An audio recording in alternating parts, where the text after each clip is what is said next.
మిత్రులారా, ఇవాళ మనం మెట్రో రైలు అడిగినాం, మనకేమిచ్చిండ్రా అంటే గాడిద గుడ్డి ఇచ్చిరు. అదొక్కసారి ఇక్కడ ఇచ్చిరు. సీనన్నకు అదొక్కసారి ఇట్లే ఒకటి జీవనాన్న గుడి, ఒకటి జీవనాన్న గుడి.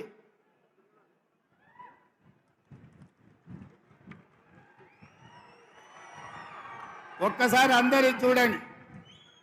10 ఏళ్లలో మోడీ తెలంగాణకి ఏమిచ్చిండే అంటే మీరు గాడిద గుడ్డ అనాలి. 10 ఏళ్లలో మోడీ తెలంగాణకి ఏమిచ్చిండు?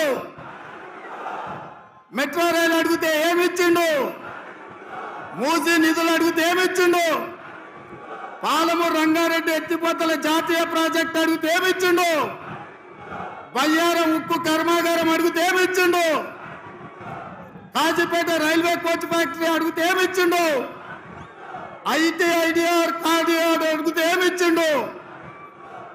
ఇవాళ తెలంగాణ రాష్ట్రానికి మోడీ ఏం తెచ్చిండంటే గాడిద గుడ్డు తెచ్చిండని చెప్పాలి మిత్రులారా. నిన్న మోడీ తెలంగాణకు వచ్చిండు, మనకేం తెచ్చిండు? గట్టిగా ఢిల్లీకి వినిపించాలి. నిన్న మోడీ తెలంగాణకు వచ్చిండు, మనకేం తెచ్చిండు? భారతీయ జనతా పార్టీ తెలంగాణకి ఏమిచ్చింది? అరవింద్ నిజామాబాద్ ఏం తెచ్చిండు? ఈ గాడిద గుడ్డు తెచ్చిన వాళ్ళకు తెలంగాణ ప్రజలు ఓట్లేయాలనా?